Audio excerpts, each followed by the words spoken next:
మొదలుపెట్టినప్పుడు పాంప్లెట్స్ ఇచ్చేటప్పుడు నేను దళితుడని తెలియదు, కానీ పాంప్లెట్ చూడగానే అంబేద్కర్ బొమ్మ కనపడగానే lot of humiliation I faced.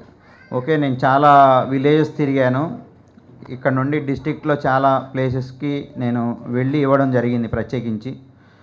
So కొంతమంది లాయర్స్కి ఇచ్చినప్పుడు కూడా చాలా డిస్క్రిమినేషన్ చూపించారు. నేను ఎక్కడా ఫీల్ కాలేదు, ఎందుకనంటే ఒక మంచి కార్యక్రమం, ఒక డిటర్మినేషన్, కమిట్మెంట్తో చేస్తున్నాను అనే ఒక చిన్న కాన్ఫిడెన్స్ నాలో ఉంది. ఆ కాన్ఫిడెన్స్తోనే ఈ యొక్క మీటింగ్ని నేను ఆర్గనైజ్ చేయగలిగాను మా బ్లూ వింగ్స్ ఫౌండేషన్ టీం ద్వారా. మా టీంలో ప్రతి ఒక్కళ్ళు కూడా ఒక కమిట్మెంటు, డిటర్మినేషన్ ఉన్నవాళ్ళే. ప్రతి ఒక్కళ్ళు ఇక్కడ ఏదో ఒక నాయకులుగా రాబోయే కాలంలో చూడవచ్చు. ఈ బ్లూ వింగ్స్ ఫౌండేషన్ స్థాపించిన దగ్గర నుండి కూడా ఇండియన్ ఇన్స్టిట్యూట్ ఆఫ్ పొలిటికల్ లీడర్షిప్లో సతీష్ చంద్ర గారి ఆధ్వర్యంలో మరి మేమంతా కూడా చక్కగా గ్రూమై ఉన్నాము. ఒక రాజకీయ ప్రత్యామ్నాయానికి మేమే ముందు అడుగు వేయాలి అనే విధంగా మేము తయారై ఉన్నాం. కానీ ఒక మంచి ఉద్దేశం మనలో ఉన్నప్పుడు, ఒక మంచి చేయాలనే ఆలోచన ఉన్నప్పుడు, రాజ్యాంగబద్ధంగా ఈ యొక్క సొసైటీని ఇన్ఫ్లుయెన్స్ చేయగలిగే వాళ్ళలో ఒక మంచి వ్యక్తులే ముందుంటారు. అది అంబేద్కర్ వాదులు ఉన్నట్లయితే ఆ యొక్క రాజ్యాధికారం మనం సంపాదించాలంటే వచ్చేది కాదు, మనం తీసుకోవాల్సింది. ఇది ఎప్పుడైతే మీరందరూ నమ్ముతారో ఖచ్చితమైన మార్పు మనం చూడగలుగుతాం.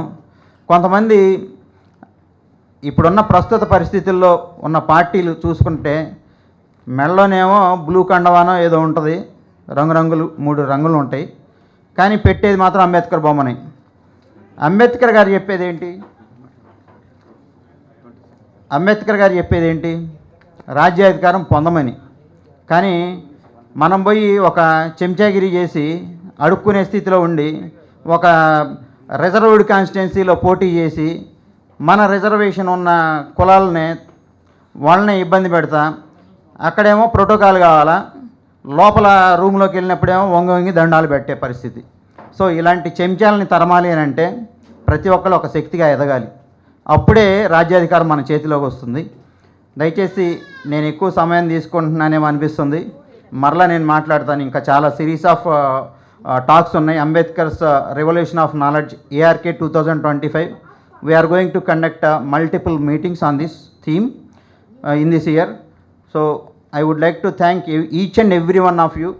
I want everyone to go safely to reach their homes properly, and I would like to thank each and every member, technical team, and I would like to thank this MBVK hall, and also I would like to appreciate each and every advocate who come here and participate this program, and I would like to thank each and every one of them.